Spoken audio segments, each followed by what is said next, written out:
Vamos a iniciar la clase de acto quirúrgico. El acto quirúrgico es la realización de un tratamiento médico con la participación directa del médico cirujano. El tratamiento médico realizado con las manos del cirujano se denomina también acto quirúrgico.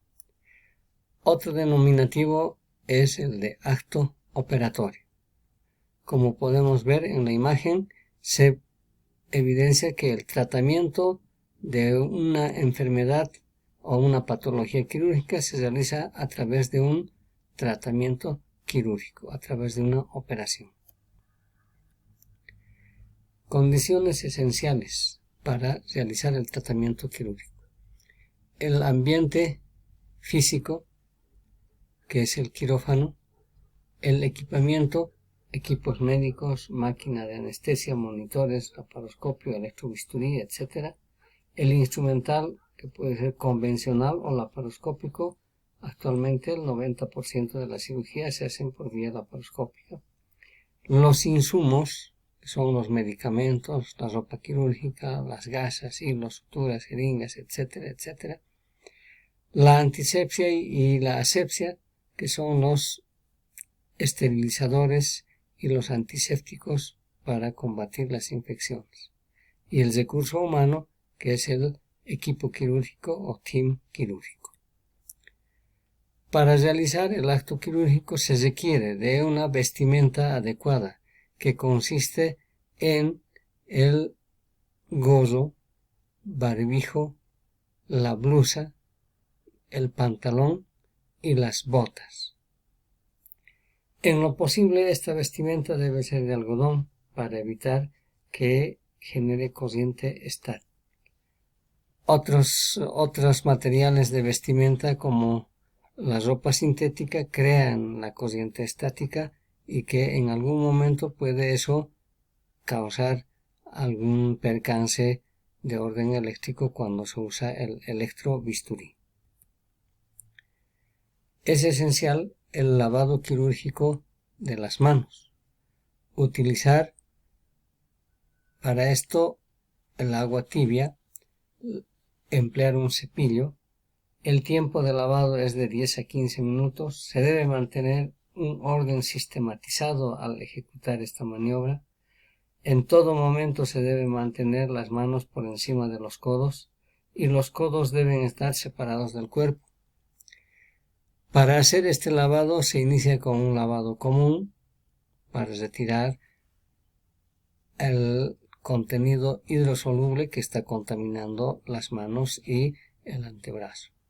El primer lavado y cepillado se realiza desde la punta de los dedos hasta el pliegue del codo.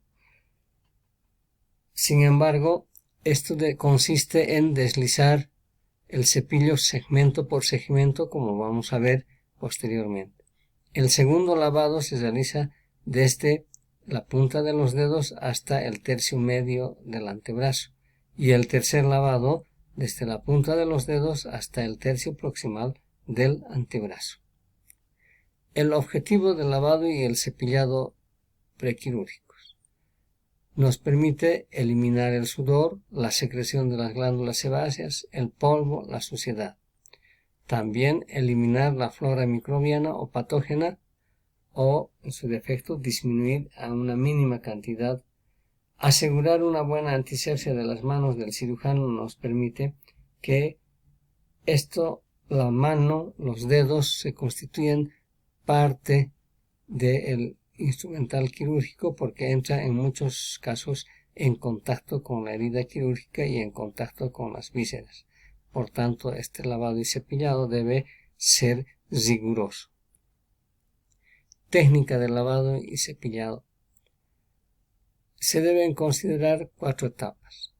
El empapado del cepillo con jabón, cepillar los dedos. Posteriormente de haber completado los 5 dedos, se debe cepillar la mano. Completada la mano, cepillar el tercio distal, luego el tercio proximal del antebrazo o el tercio medio del antebrazo y finalmente el tercio proximal del antebrazo y el pliegue del codo. Seguidamente se debe cepillar el miembro opuesto. Se realiza, completado el miembro opuesto, se realiza un enjuague con agua de ambos miembros uno por uno. Es importante considerar que no se puede retroceder, es decir, no se puede cepillar los dedos, la mano, el tercio distal, el tercio medio y nuevamente volver a los dedos. Por eso es una técnica sistematizada que debe cumplir adecuadamente paso por paso. El segundo lavado consiste en repetir la maniobra en el mismo orden, esta vez hasta el tercio medio del antebrazo. Completados los dos miembros, se debe realizar el enjuague con agua. Y el tercer lavado y cepillado de forma idéntica se debe hacer hasta llegar al tercio distal del antebrazo. Enjuagar con agua, depositar el jabón sin contaminarse, enjuagar con agua, depositar el cepillo y enjuagar con agua. Muchas veces el jabón es un jabón antiséptico líquido. En estos casos es mucho más fácil y se evita el manipular la pastilla de jabón. En caso de contaminar en algún momento del lavado, se debe repetir todo el proceso nuevamente. ¿Cómo uno se puede contaminar? Dejando caer el cepillo, tocando accidentalmente el lavabo o algún artefacto que esté cerca. Entonces, una vez que sucede esta contaminación, se debe iniciar nuevamente todo el lavado. Aquí vemos los ejemplos, la posición de las manos. Siempre la mano debe estar más alta que el codo. Luego tenemos que el cepillado, se debe realizar el cepillado en forma sistemática, como estamos viendo. En todo momento la gota de agua debe ir de la punta de los dedos hasta los codos.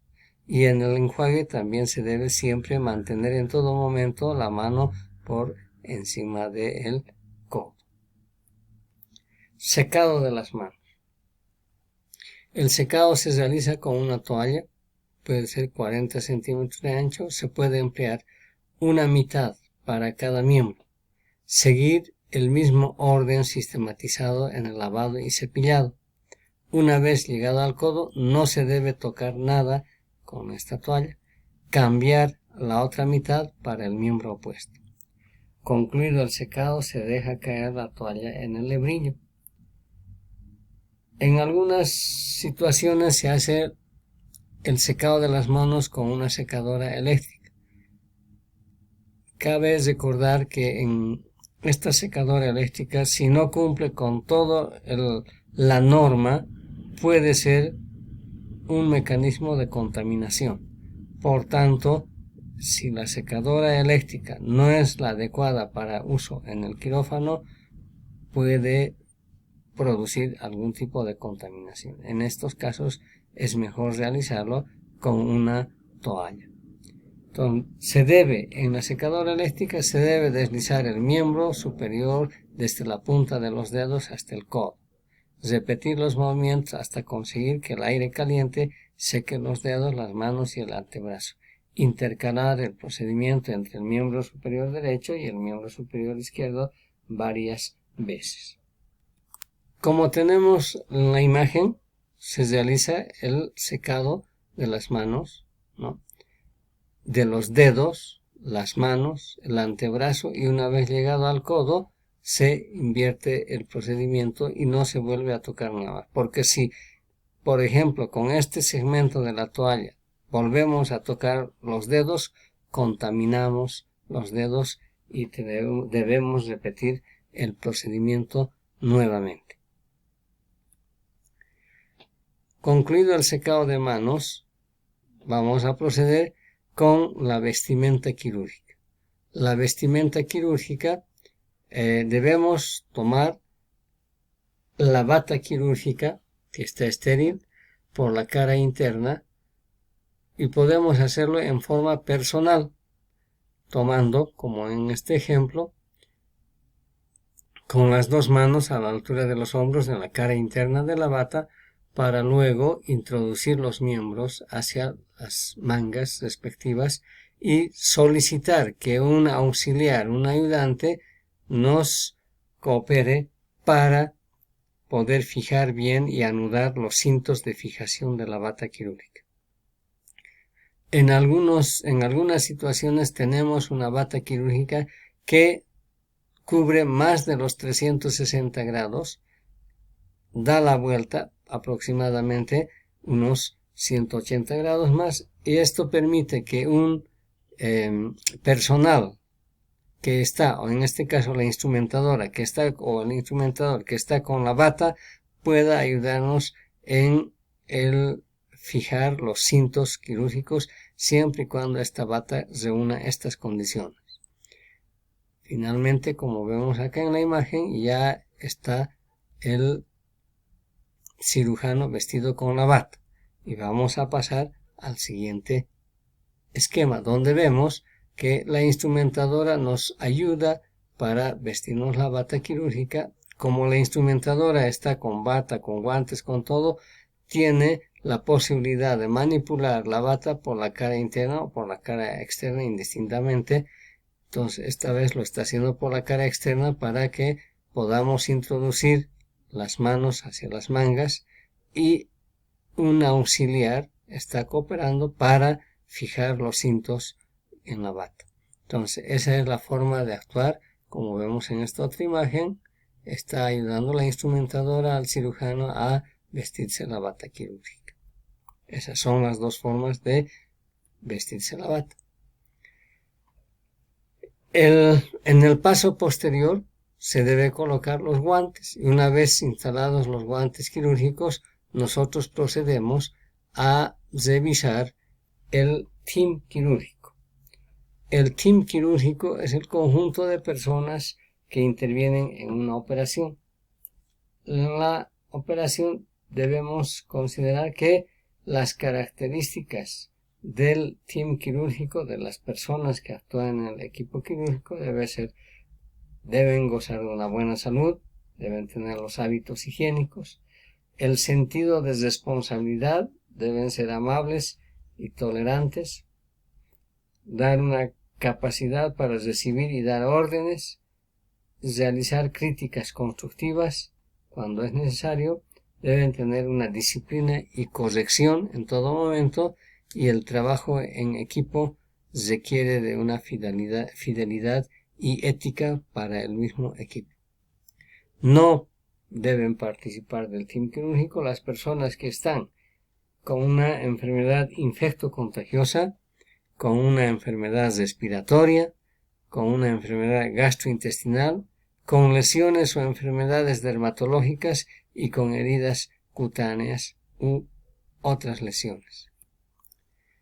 Los componentes del team quirúrgico son el cirujano, el primer ayudante, el segundo ayudante, el anestesiólogo, la instrumentadora, el circulante y en algunos casos un tercer ayudante que puede ser opcional.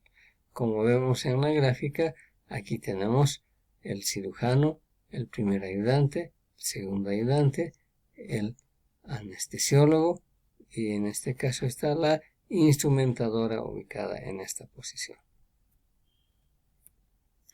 Otras imágenes para ver la disposición del cirujano, el primer ayudante, la instrumentadora y el anestesiólogo. Estas son otras imágenes del equipo quirúrgico. Igual acá tenemos otro equipo quirúrgico donde están el cirujano, el primer ayudante, el anestesiólogo y la instrumentadora.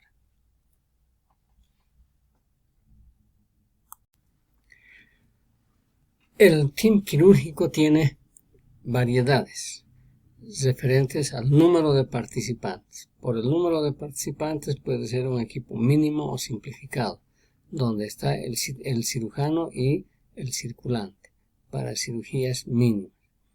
Un equipo estándar o regular es el equipo en el que participan el cirujano, el primer ayudante, el segundo ayudante, el anestesiólogo, la instrumentadora y un circulante. El equipo ampliado o participativo en la que además puede integrarse este equipo un cardiólogo, un nefrólogo, un radiólogo de acuerdo a necesidad. El equipo múltiple o complejo son 2 o más equipos. Por ejemplo, cuando se tiene que operar una toracolaparotomía donde interviene un equipo para el tórax y un equipo para el abdomen.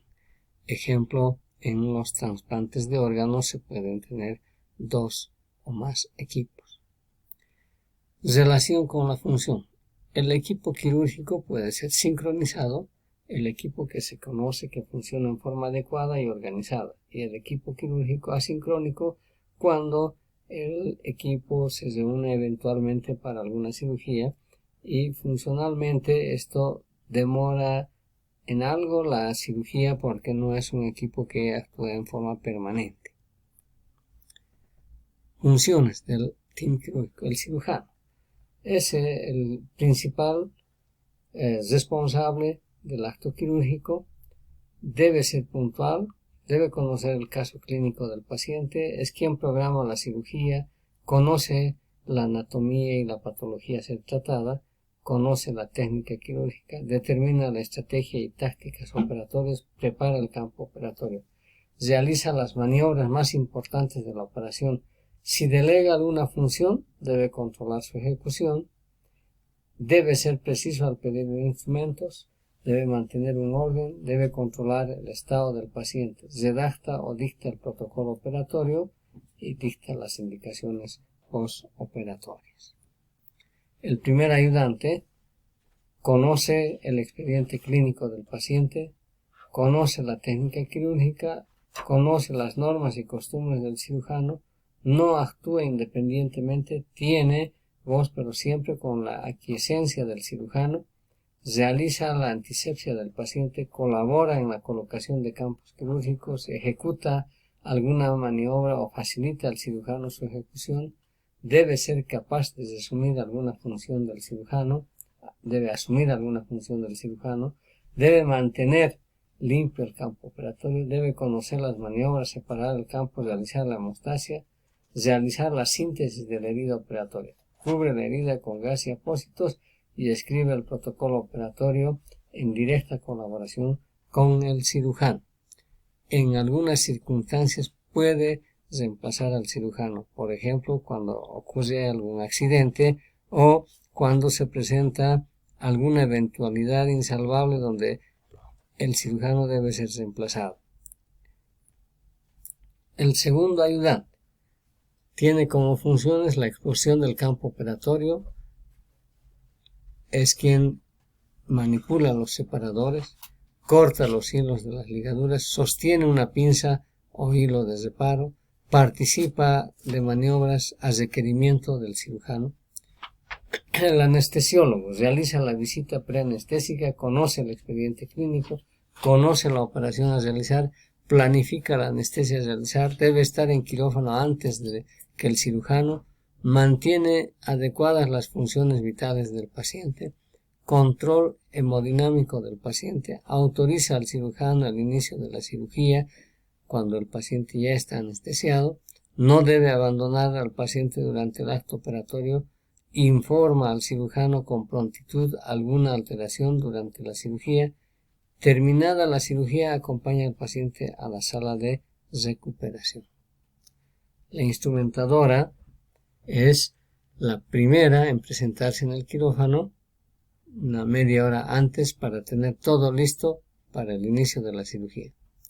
Tener el ambiente, el material necesario para la operación, estar familiarizada con la técnica quirúrgica, conocer la técnica, las reglas, las maniobras y costumbres del cirujano, pasar los instrumentos con firmeza y solidez, debe mantener limpia y ordenada la mesa de instrumentación.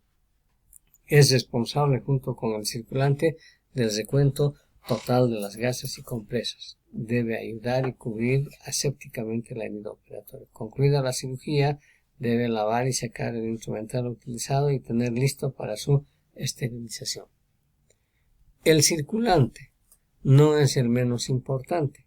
El circulante es el contacto que tiene el equipo quirúrgico con el exterior, o sea, con el ambiente porque es el que conecta al equipo quirúrgico con el ambiente que les rodea. Debe comprobar el rol de las operaciones del quirófano, conservar limpio el quirófano, disponer los materiales e instrumentos mobiliarios para que todo esté en orden. Antes de la cirugía debe comprobar el funcionamiento de todo el equipo. Debes recibir al paciente comprobando su identidad.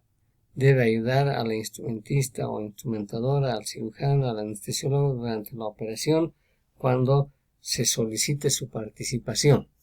Descubrirá al paciente y ayudará en la preparación de la antisepsia del paciente. Estará limpiando permanentemente el piso, retirando todo el material que se use. Debe etiquetar la muestra que obtenga del paciente en el acto operatorio para enviar a anatomía patológica. Juntamente con la instrumentadora verificará el recuento de gasas y compresas. Ayudará al traslado del paciente de recuperación. Debe disponer lo necesario para que el quirófano esté listo para la siguiente operación. El campo operatorio es un área delimitada por los lienzos o campos quirúrgicos en el cuerpo del paciente, donde se realizará la operación. El tamaño del campo debe ser 5 centímetros más que la incisión. La forma puede ser cuadrangular, rectangular, triangular, circunferencial, de acuerdo a necesidad. Se debe realizar una antisepsia que comprende los tiempos diversos desde la víscera, baño general del paciente, limpieza y tricotomía, cura aséptica, en todo caso debería denominarse cura antiséptica, que es pincelar con un antiséptico la región a operar y cubrir con la zona con un elemento limpio y estéril. Antisepsia del campo operatorio al inicio de la operación. En algunas cirugías se requiere un lavado y cepillado con un antiséptico de la región a operar para hacer que esta zona se libere de una cantidad de bacterias que pueden estar en este segmento. Aquí tenemos los campos quirúrgicos y también aquí disponemos de un campo fenestrado. Entonces, aquí vamos a ver cómo se instalan los campos quirúrgicos para tener el campo operatorio.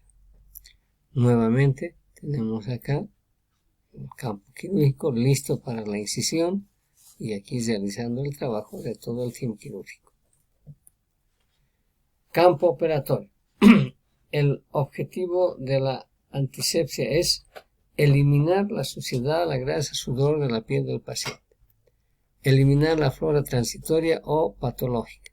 Brindar seguridad al paciente contra la infección o contaminación. Y brindar seguridad al cirujano para una operación limpia. La técnica de la antisepsia debe cubrir ampliamente la zona operatoria entre 20 y 30 centímetros por fuera de la futura incisión. Esto consiste en delimitar periféricamente, realizar por cuadrantes, realizar en forma circular del centro hacia afuera o de forma cráneo-caudal. Esto de acuerdo a la preferencia del cirujano. Aquí vemos algunos ejemplos. Se está realizando la antisepsia para una cirugía de tiroides. Aquí tenemos la antisepsia para el abdomen. Aquí ya tenemos la antisepsia completada antes de la instalación de los campos quirúrgicos. Delimitación del campo quirúrgico. El primer campo se denomina campo de piel. Son los lienzos quirúrgicos, son los cuadrantes 3 o 4 que delimitan el campo quirúrgico. Se colocan por pares. Los laterales, luego el cefálico y el caudal. Esto de acuerdo a el lugar donde se realicen. Algunos prefieren iniciar con el campo cefálico, el caudal y luego los laterales. Se fijan con las pinzas, pueden ser pinzas de Backaus o pinzas de Kirmison-John. Sobre los campos se coloca el campo fenestrado o poncho quirúrgico, que es un campo fenestrado por 20 por 40 centímetros. Luego se instalan unas compresas de campo de 40 por 50 centímetros a ambos lados de la incisión y otra caudal. El segundo campo de borde, completada la incisión, se cubren los bordes de la herida desde el peritoneo hasta la piel, utilizando compresas de piel. Protege de los traumas por instrumentos, protege de las infecciones. El tercer campo de profundidad o de víscera aísla al órgano que se va a operar colocando 1 o 2 compresas alrededor y un vallado de compresas alrededor del tejido. Se pueden emplear compresas adicionales. Estas compresas tienen los siguientes fines. Pueden ser chorreras, baberos, recogen las secreciones, son aislantes para algunos órganos, función para secar, limpiar, función hemostática, compresión o compresas calientes, retractoras para separar o retraer y protectores para proteger alguna estructura u órgano para que no sean dañados durante la intervención quirúrgica. La operación propiamente dicha es el acto operatorio o la intervención quirúrgica. Es un procedimiento terapéutico que se efectúa mediante un conjunto de maniobras manuales o instrumentales ejecutando por el cirujano en el cuerpo del paciente, ya sea penetrando a través de una herida, como vemos acá, ¿no?, labrada por el mismo o por un orificio natural actuando sobre la superficie corporal. Las operaciones pueden ser de las siguientes clases. De acuerdo al riesgo, una cirugía mayor, una cirugía mediana, una cirugía menor y una cirugía mínima. De acuerdo a la magnitud de la cirugía que se va a realizar. El objetivo puede ser curativo o paliativo. Curativo cuando después de la operación está curado y paliativo cuando no resuelve el problema y solo alivia en forma temporal. Por la modalidad puede ser a cielo abierto, cirugía endoscópica, cirugía mixta, cirugía a distancia. La cirugía convencional se hacía a cielo abierto. Actualmente se hace por mini incisiones. Es una cirugía video asistida y empleamos los endoscopios. Clases de operaciones. Por la forma de abordaje tenemos las operaciones invasivas o cruentas, las operaciones mínimamente invasivas y las no invasivas. Por la magnitud puede ser una operación que haga una resección parcial, total o una resección radical, cuando además extirpa no solo al órgano, sino a algunas estructuras vecinas. Por efecto estético puede ser plástica separadora o plástica estética. La separadora es cuando hay una lesión y la plástica estética es con fines de belleza. Por los resultados puede ser de construcción y de reconstrucción. Por la relación a la gravedad tenemos programada, de urgencia, que es relativa, absoluta y extrema. Y de acuerdo a la infección puede ser no contaminada o séptica o contaminada. Por la técnica puede ser típica y atípica. Típica es cuando es reglada, cuando va todos los pasos como está estipulado, y la atípica cuando altera estos pasos que han sido sistematizados previamente. Y por la estadía hospitalaria puede ser ambulatoria cuando es momentánea o puede ser hospitalaria cuando se interna el paciente y se hospitaliza.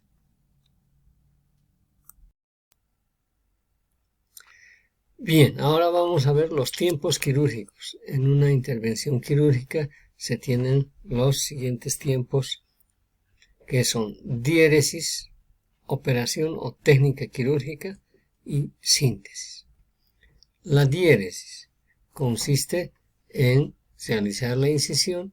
Como podemos apreciar aquí en la imagen, la incisión comprende piel, músculos, aponeurosis hasta llegar a una cavidad. En este caso la cavidad abdominal o como vemos acá, o como vemos aquí, una cirugía realizada en el espacio pleural, en la cavidad pleural. Las maniobras quirúrgicas pueden ser de separación, exploración, desbridamiento, centesis, tomía, rafia, ectomía, plastía. Bueno, estas maniobras quirúrgicas son algunas de las que se realizan en la operación propiamente dicha. En la operación propiamente dicha se puede realizar la exéresis de un órgano, la rafia del intestino, la ectomía de un órgano, la plastía, corrección de alguna anormalidad, el desbridamiento, cuando se retira tejido necrótico. Se puede realizar la pexia, cuando se fija algún órgano, la desis, cuando se va a realizar, por ejemplo, en las articulaciones, la lisis, cuando se va a, por ejemplo, destruir un cálculo, ¿no? La clasia, cuando se va a retirar un tejido que está malo, se va a liberar de este tejido. Una ostomía, cuando se comunica la luz de un órgano hueco hacia el exterior o hacia la luz de otro órgano. Y la anastomosis, cuando se unen dos segmentos de un órgano o dos órganos diferentes. La técnica operatoria, la técnica quirúrgica propiamente dicha, consiste desde una cirugía pequeña, por ejemplo, acá un desbridamiento es retirar el tejido que está necrótico para tener bordes buenos, afrontarlos y hacer una buena sutura que tenga una buena cicatrización. Acá tenemos una centesis, cuando se realiza una punción para drenar el contenido líquido de alguna cavidad. Igualmente acá tenemos la incisión, se está realizando para entrar a una cavidad, y en este caso se realiza una cirugía en tórax y otra en abdomen después de un traumatismo, y además se instaló un drenaje en el espacio pleural. Entonces, la técnica quirúrgica es el procedimiento que se realiza en el paciente para hacer el tratamiento quirúrgico de la patología. En este caso, por ejemplo, es una herida donde se está realizando una cirugía, una plastía, para que la cicatriz no sea constrictora del miembro y no altere la circulación. Acá tenemos una fijación de algunas estructuras óseas después de la cirugía de una patología de los huesos. Tenemos acá una ostomía, una gastrostomía para alimentar al paciente. Aquí tenemos otra gastrostomía con sonda, o una colostomía cuando abocamos el colon hacia el exterior. ¿Qué es una anastomosis? Para nombrar, en una anastomosis se debe nombrar esta primero al órgano superior y luego al órgano inferior. Por ejemplo, colédoco duodeno o colédoco duodeno anastomosis, ¿no? Estas también, por la dirección del contenido del intestino, puede ser una anastomosis isoperistáltica, cuando va en la misma dirección del peristaltismo, y una anastomosis anisoperistáltica o antiperistáltica cuando va en el sentido contrario. La anastomosis término-terminal, cuando se unen dos extremos de un intestino, o puede ser un extremo terminal del intestino con un extremo lateral del mismo. La anastomosis laterolateral, cuando se unen dos segmentos laterales, o una anastomosis lateroterminal, cuando se unen un segmento lateral con un segmento terminal. El protocolo operatorio. ¿Qué es el protocolo operatorio? Es un acta constituido por un conjunto ordenado de datos que se describen en forma clara, adecuada y correcta todo lo que ocurre durante el acto quirúrgico. Es el documento legal del acto quirúrgico. Harvey Williams fue el primero en enseñar a escribir un protocolo operatorio.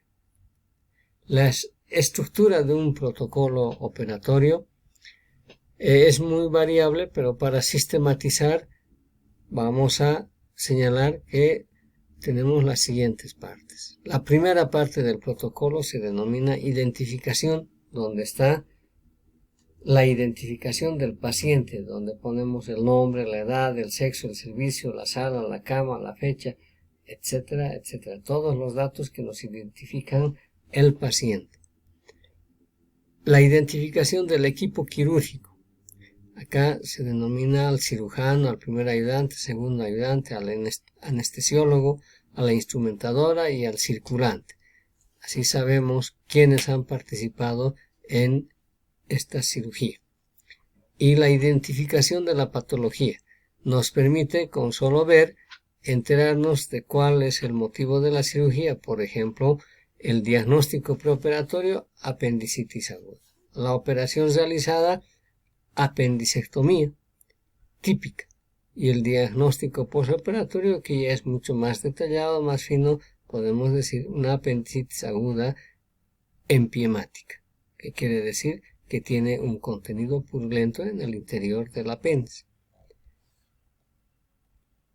El siguiente segmento del protocolo operatorio es la descripción de la cirugía, donde tenemos los tiempos fundamentales que habíamos señalado.